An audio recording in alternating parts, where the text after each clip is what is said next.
Praise the Lord. Greetings to you all in the name of our Lord and Savior Jesus Christ. Today's Bible verse, Deuteronomy chapter 28 verse 1. If you obey the Lord your God and faithfully keep all his commands that I am giving you today, he will make you greater than any other nation on earth. ಧರ್ಮೋಪದೇಶ ಕಾಂಡ 28ನೇ ಅಧ್ಯಾಯ 1ನೇ ವಚನ. ನೀವು ನಿಮ್ಮ ದೇವರಾದ ಯೆಹೋವನ ಮಾತನ್ನು ಶ್ರದ್ಧೆಯಿಂದ ಕೇಳಿ ನಾನು ಈಗ ನಿಮಗೆ ಬೋಧಿಸುವ ಆತನ ಆಜ್ಞೆಗಳನ್ನೆಲ್ಲ ಅನುಸರಿಸಿ ನಡೆದರೆ ಆತನು ಭೂಮಿಯ ಮೇಲಿರುವ ಎಲ್ಲ ಜನಾಂಗಗಳಿಗಿಂತಲೂ ನಿಮ್ಮನ್ನು ಉನ್ನತ ಸ್ಥಿತಿಗೆ ತರುವನು. ಇಂದಿನ ವಾಕ್ಯದಲ್ಲಿ ನಾವು ನೋಡ್ತಾ ಇದ್ದೇವೆ, ನಮ್ಮ ದೇವರು ಅದ್ಭುತವಾದ ಮಾತನ್ನು ತಿಳಿಸಿಕೊಡ್ತಾ ಇದ್ದಾರೆ. ಈ ಧರ್ಮೋಪದೇಶ ಕಾಂಡ ಗ್ರಂಥವನ್ನ ಬರೆದಿರುವಾತನು ಮೋಶೆ. ಈ ಮೋಶೆಯ ಮೂಲಕವಾಗಿ ದೇವರು ತನ್ನ ಮಾತನ್ನ ನಮಗೆ ತಿಳಿಸಿಕೊಡ್ತಾ ಇದ್ದಾರೆ. ಏನೆಂದರೆ, ನಿಮ್ಮನ್ನು ಉನ್ನತ ಸ್ಥಿತಿಗೆ ತರುವೆನು ಎಂಬುದಾಗಿ. ಹೌದು, ನಾವು ಕೂಡ ಇದನ್ನೇ ಬಯಸುವಂಥವರಾಗಿದ್ದೇವೆ. ನಾವು ಈ ಸಮಾಜದಲ್ಲಿ, ನಾವಿರುವ ಈ ನಮ್ಮ ದೇಶದಲ್ಲಿ ಉತ್ತಮ ನಾಗರಿಕರಾಗಿ ಜೀವಿಸಬೇಕು, ಉತ್ತಮವಾದಂತಹ ಉನ್ನತವಾದಂತಹ ಸ್ಥಾನವನ್ನು ಬಯಸಬೇಕು, ಸಮಾಜದಲ್ಲಿ ಉತ್ತಮ ಸ್ಥಾನವನ್ನು ಪಡೆದುಕೊಂಡು ಜೀವಿಸಬೇಕು. ನಾವು ಮಾತ್ರವಲ್ಲದೆ ನಮ್ಮ ಮಕ್ಕಳೂ ಕೂಡ ಉತ್ತಮ ಸ್ಥಾನದಲ್ಲಿರಬೇಕು ಎಂಬುದಾಗಿಯೇ ಬಯಸುತ್ತೇವಲ್ಲ ಪ್ರಿಯರೇ. ಅದೇ ರೀತಿಯಲ್ಲಿ ನಮ್ಮ ತಂದೆಯಾದ ದೇವರೂ ಕೂಡ ಇದನ್ನೇ ಬಯಸ್ತಾ ಇದ್ದಾರೆ. ನನ್ನ ಮಕ್ಕಳು ಈ ಲೋಕದಲ್ಲಿ ಉತ್ತಮ ರೀತಿಯಲ್ಲಿ ಜೀವಿಸಬೇಕು, ಉನ್ನತ ಸ್ಥಾನದಲ್ಲಿರಬೇಕು ಎಂಬುದಾಗಿ. ಪ್ರಿಯರೇ, ನೀವು ಆತ್ಮನ ವಿಷಯದಲ್ಲಿ ಅಭಿವೃದ್ಧಿ ಹೊಂದಿದ ಹಾಗೆ ಎಲ್ಲ ವಿಷಯದಲ್ಲಿಯೂ ಕೂಡ ಅಭಿವೃದ್ಧಿ ಹೊಂದಿ ಸುಕ್ಷೇಮವಾಗಿರಬೇಕು ಎಂಬುದಾಗಿ ನಮ್ಮ ಯೇಸು ಸ್ವಾಮಿ ನಮಗಾಗಿ ವಿಜ್ಞಾಪನೆ ಮಾಡ್ತಾ ಇದ್ದಾರೆ. ನಾವು ಸುಕ್ಷೇಮವಾಗಿರಬೇಕು, ನಾವು ಆರೋಗ್ಯವಾಗಿರಬೇಕು, ನಾವು ಉತ್ತಮವಾಗಿ ಜೀವಿಸಬೇಕೆಂಬುದಾಗಿ ನಮ್ಮ ತಂದೆಯಾದ ದೇವರು ಬಯಸುತ್ತಾ ಇದ್ದಾರೆ. ನಾವು ಅಂಗಡಿಗೆ ಹೋದಾಗ ಅಲ್ಲಿ ಆಫರ್ ಇಟ್ಟಿರುವುದನ್ನು ನಾವು ನೋಡ್ತೇವೆ, by one get one free ಎಂಬುದಾಗಿ. ಒಂದನ್ನು ನಾವು ಖರೀದಿಸಿದಾಗ ಮಾತ್ರ ಇನ್ನೊಂದು ನಮಗೆ ಫ್ರೀ ಆಗಿ ಸಿಗುವಂಥದ್ದಾಗಿದೆ. ಅದನ್ನು ಬಿಟ್ಟು ನಮಗೆ ಅದನ್ನು ಖರೀದಿಸುವುದು ಅವಶ್ಯಕತೆ ಇಲ್ಲ, ಆದರೆ ಆ ಫ್ರೀ ಆಗಿರುವುದನ್ನೇ ನಮಗೆ ಕೊಡಿರಿ ಎಂಬುದಾಗಿ ನಾವು ಹೇಳಿದರೆ ಆ ಅಂಗಡಿಯ ಮಾಲೀಕನು ಒಪ್ಪುವನೇ? ಇಲ್ಲ ಪ್ರಿಯರೇ.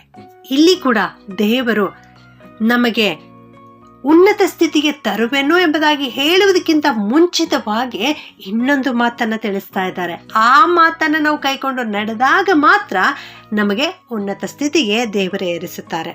ಅದ್ಯಾವುದೆಂದರೆ, ನಾವು ನಮ್ಮ ದೇವರಾದ ಯೆಹೋವನ ಮಾತನ್ನು ಶ್ರದ್ಧೆಯಿಂದ ಕೇಳಿಸಿಕೊಳ್ಳಬೇಕು ಎಂಬುದಾಗಿ.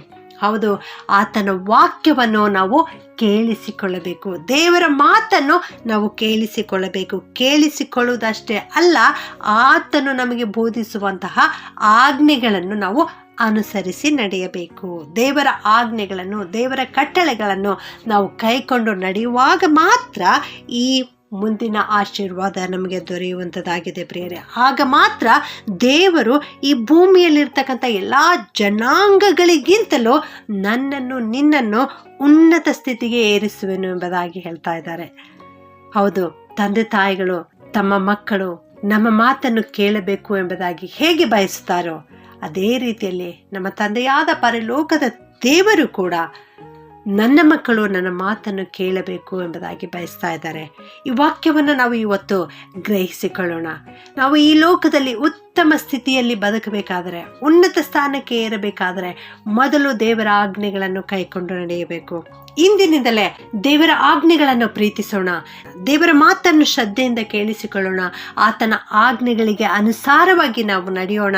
ಖಂಡಿತವಾಗಿಯೂ ದೇವರು ನಮ್ಮನ್ನು ಉನ್ನತ ಸ್ಥಿತಿಗೆ ಏರಿಸುತ್ತಾರೆ. ಪ್ರಾರ್ಥನೆ ಮಾಡಿಕೊಳ್ಳೋಣ. ಪರಿಶುದ್ಧನಾದ ನಮ್ಮ ಪರಲೋಕದ ತಂದೆಯಾದ ದೇವರೇ, ನಿಮಗೆ ಸ್ತೋತ್ರ ಉಂಟಾಗಲಿ ಕರ್ತನೆ. ಇಂದು ನೀವು ಕೊಟ್ಟಿರೋ ವಾಕ್ಯಕ್ಕಾಗಿ ಒಂದಷ್ಟೇ ಒಬ್ಬ ವಿಧೇಯತೆಯಿಂದ ನಮ್ಮ ಜೀವಿತದಲ್ಲಿ ಯಾವ ಮೇಲುಂಟಾಗುತ್ತದೆ ಎನ್ನುವಂಥದ್ದನ್ನು ಕಲಿಸಿಕೊಟ್ಟಿದ್ದೀರಿ ತಂದೆಯೇ, ನಿಮಗೆ ಸ್ತೋತ್ರಪ್ಪ. ನಿನ್ನ ಆಜ್ಞೆಗಳನ್ನು ಅನುಸರಿಸಿ ನಡೆಯುವಾಗ ಈ ಭೂಮಿಯಲ್ಲಿರ್ತಕ್ಕಂಥ ಎಲ್ಲ ಜನಾಂಗಗಳಿಗಿಂತಲೂ ಉನ್ನತ ಸ್ಥಿತಿಗೆ ತರುವೆನು ಎನ್ನುವಂತಹ ವಾಕ್ಯವನ್ನು ಇವತ್ತು ನಮಗೆ ಕಲಿಸಿಕೊಟ್ಟದ್ದಕ್ಕಾಗಿ ನಿಮ್ಮನ್ನು ಕೊಂಡಾಡುತ್ತೇವೆ.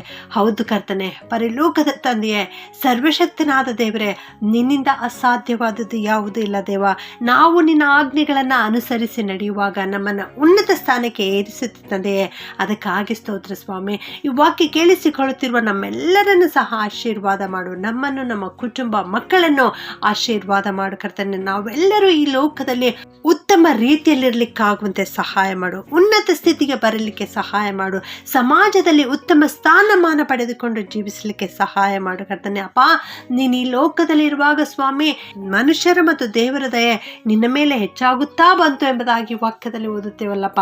ಅದೇ ರೀತಿಯಲ್ಲಿ ಸ್ವಾಮಿ, ನಮ್ಮೆಲ್ಲರ ಮೇಲೆಯೂ ನಿನ್ನ ಮತ್ತು ಮನುಷ್ಯರ ದಯೆ ಉಂಟಾಗ್ಲಿಕ್ಕಾಗುವಂತೆ ಕೃಪೆ ಮಾಡು. ಈ ಲೋಕದಲ್ಲಿ ಉತ್ತಮ ರೀತಿಯಲ್ಲಿ ಜೀವಿಸಲಿಕ್ಕಾಗುವಂತೆ, ನಿನಗೆ ಮೆಚ್ಚುಗೆಯ ಜೀವನವನ್ನು ಜೀವಿಸಲಿಕ್ಕಾಗುವಂತೆ, ನಿನ್ನ ಆಜ್ಞೆಗಳನ್ನು ಅನುಸರಿಸಿ ನಡೆಯಲಿಕ್ಕೆ ನಮ್ಮೆಲ್ಲರಿಗೆ ಕೃಪೆ ಮಾಡಿ ನಡೆಸಬೇಕಾಗಿ ಯೇಸುವಿನ ಒಂದೇ ನಾಮದಲ್ಲಿ ಪ್ರಾರ್ಥಿಸಿ ಬೇಡುತ್ತೇನೆ ತಂದೆಯೇ. ಆಮೆನ್.